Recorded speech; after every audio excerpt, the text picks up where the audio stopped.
안녕하세요. 캘리포니아 변호사 차변입니다. 오늘은 캘리포니아에서 리빙 트러스트가 왜 중요한지, 또 어떻게 작성해야 하는지, 그리고 작성 시 주의할 점까지 한 번에 다 간단하게 정리해 드리겠습니다. 이 영상 끝까지 보시면 리빙 트러스트가 꼭 필요한 이유와 또 변호사의 도움 없이도 실수 없이 작성하는 방법을 알게 되실 겁니다. 우선 첫 번째로 리빙 트러스트의 가장 큰 장점은 프로베이트 절차를 바이패스할 수 있다. 프로베이트이 뭐냐면 리빙 트러스트나 윌이나 이런 것들을 유언장 같은 것들이 없이 사망을 했을 때 자손들에게 남겨진 유산들, 자산들을 어떻게 어떤 방식으로 누구에게 상속을 할 건지를 법원에서 정하게 되어 있어요. 그 상속법에 의해서 법원에서 결정을 하는데, 이 프로베이트 기간이 보통 한 1년 이상, 2년 또는 3년까지도 걸릴 수 있고요. 또 프로베이트 하는 그 소송이라고도 보통 얘기를 해요.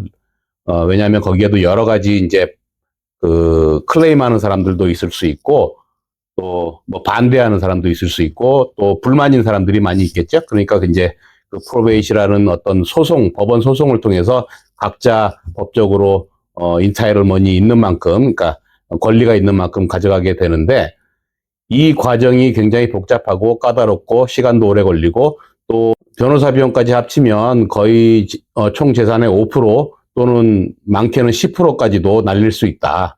그러니 이 프로베이트 이 절차를 밟지 않고 자기가 원하는 대로 후손들에게 상속이 된다면 굉장히 좋겠죠.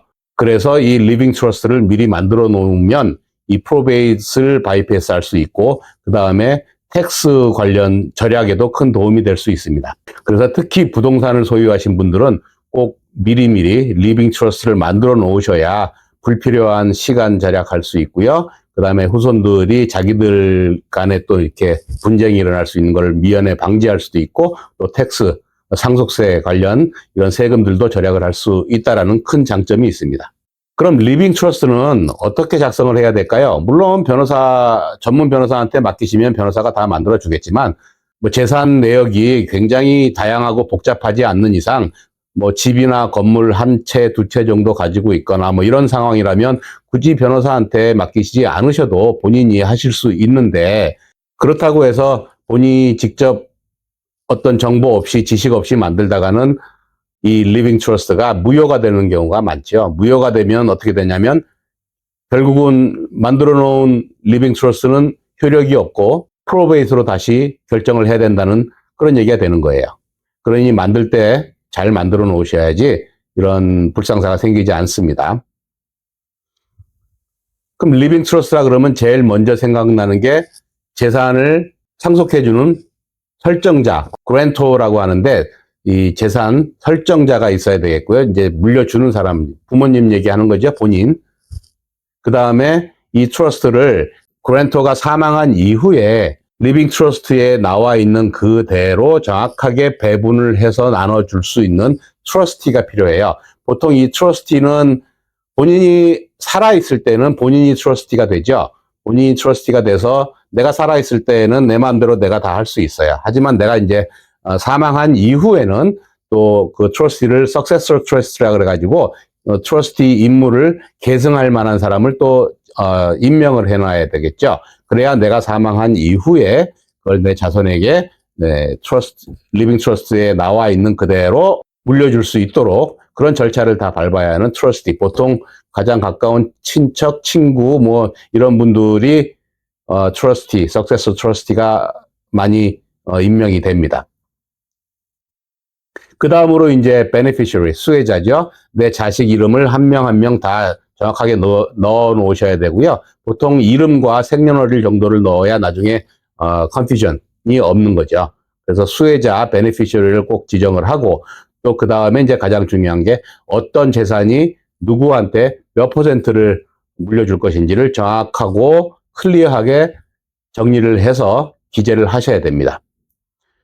그 다음에 절차가 이제 공증을 하시고 사인을 하시고, 공증과 사인이 끝나고 나면 이 리빙 트러스트를 신탁 명의로 변경을 해야 하는데, 보통의 경우에 명의 변경이 트러스티로 되어 있지 않기 때문에 이게 무효가 되는 경우들이 많아요. 그러면 결국은 다시 프로베이스로 넘어가야 되겠죠. 그래서 이 리빙 트러스트를 작성하고 사인하고 공증한 이후에는 꼭 이 트러스트 명의로 재산, 부동산 같은 경우에는 타이틀 명의를 변경을 꼭 하셔야 됩니다. 보통 많이 쓰는 이제 명의 변경 제목이 Mr. Kim's Family Living Trust 뭐 이런 식으로 많이 쓰죠. 사람 이름과 그 Family Living Trust라고 해서 이제 명의 변경을 해놓으면 지금은 김 아무개로 되어 있는 이 부동산 등기가 이제 패밀리 트러스트로 명의가 변경되고 그럼으로 인해서 나중에 사망 후에는 그 트러스트 안에 들어있는 그 beneficiary의 그 퍼센테이지대로 이렇게 물려줄 수가 있는 겁니다. 그렇기 때문에 이제 리빙 트러스트를 만들 때 꼭 들어가야 될 내용 중에 중요한 것은 grantor, 그 다음에 trustee, 그걸 관리할 사람, 그 다음에 beneficiary, 수혜자, 그 다음에 재산 내역들, 부동산 또는 뭐 은행 어카운트 뭐 이런 것들, 그 다음에 여러 가지 상황이 발생했을 때 장애가 발생하거나 또 메디컬 이슈가 있거나 또는 뭐 베네피셔리가 먼저 사망하는 경우도 있겠죠. 이런 경우에는 어떻게 하는 건지도 그런 컨디션들을 구체적으로 적어 놓으시면 나중에 문제가 생길 확률이 없죠. 꼭 이런 부분에 대해서는 전문가와 상담을 해서 어떠한 특정한 상황이 발생했을 때는 어떤 식으로 어떻게 이 변경을 하거나 또는 어떤 식으로 물려준다는 걸 꼭 클리어하게 적어 놓으셔야 되겠습니다. 반면에 이 리빙 트러스트에 꼭 들어가면 안 되는 그런 재산 목록들이 있어요. 그런 내용들.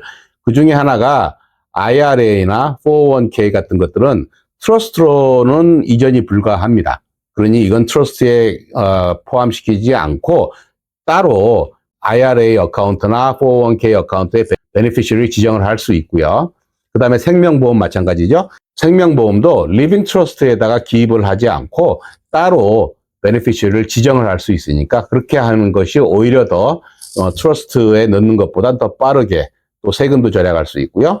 또 손쉽게 물려줄 수가 있는 방법입니다. 그러니까 IRA, 401k, 그 다음에 생명보험 이런 것들은 리빙 트러스트에 기입하지 않습니다. 그 다음에 뭐 예를 들어서 자산 가치보다 부채가 훨씬 더 많은 경우 있겠죠. 뭐 그런 경우는 굳이 리빙 트러스트를 만들어서 작성할 필요가 없는 경우고요. 그 다음에 마지막으로 이제 팁을 한 가지 드리자면 리빙 트러스트는 한 번 작성한다고 끝나는 게 아닙니다. 재산이 추가되거나 가족 상황이 바뀔 수도 있고요. 그러면 매번 그런 상황이 있을 때마다 업데이트를 해야 되겠죠. 그리고 이 리빙 트러스트로 신탁 명의 변경을 반드시 꼭 확인을 하셔야 돼요. 제대로 되어 있는지. 예를 들어서 Mr. Kim's Family Living Trust로 이 부동산이 등기 이전이 정확하게 되어 있는지를 꼭 뭐 1년에 한 번씩이라도 확인을 하시는 게 좋아요. 보통 많은 분들이 이 리빙 트러스트를 제대로 작성을 다 했지만 이 명의 변경 부분 이 절차를 빼먹어 가지고 나중에 트러스트가 무효가 돼서 프로베이스로 다시 넘어가는 그런 불상사가 많이 있으니까 꼭 명의 변경이 되어 있는지 확인을 하시기 바랍니다. 오늘 이 리빙 트러스트에 대해서 간단하게 알아봤는데요. 물론 재산 내용이 다양하고 복잡하고 뭐 주식 관련 어떤 재산도 많고 그 다음에 투자 관련 재산들이 굉장히 많고 이런 경우에는 본인이 스스로 이 리빙 트러스트를 만드는 거는 사실은 좀 어렵죠. 그런 경우에는 복잡한 경우에는 전문가한테 의뢰하시는 게 훨씬 더 이득이다라고 제가 추천을 드리지만 뭐 보통의 경우 집안채에 있거나 또는 뭐 부동산 한두 개 갖고 있거나 그 다음에 은행 어카운트에 뭐 밸런스 어느 정도 있고 뭐 이 정도 뭐 큰 부자가 아니라면 굳이 변호사 안 사셔도 본인이 만들 수 있으니까 제가 오늘 영상에서 말씀드린 이 부분만 하나씩 하나씩 다 체크해서 꼼꼼히 따져보고 클리어하게 정확하게 집어넣었다면 리빙 트러스트는 본인이 스스로 잘 만들 수 있고 또 법적 효력도 분명히 있으니까 한번 심각하게 고려해 보세요. 리빙 트러스트가 있는 거와 없는 거는 나중에 사후에 자손들에게 내 재산을 남겨줄 때 엄청난 차이가 있다는 거 다시 한번 강조드립니다. 오늘 영상이 도움이 되셨다면 그냥 나가시기 전에 꼭 구독, 좋아요 한번 눌러주시고요. 질문하실 내용이 있으시면 댓글로 남겨주시면 제가 최대한 하나씩 다 꼼꼼히 살펴보겠습니다. 그럼 좋은 하루 되십시오. 감사합니다.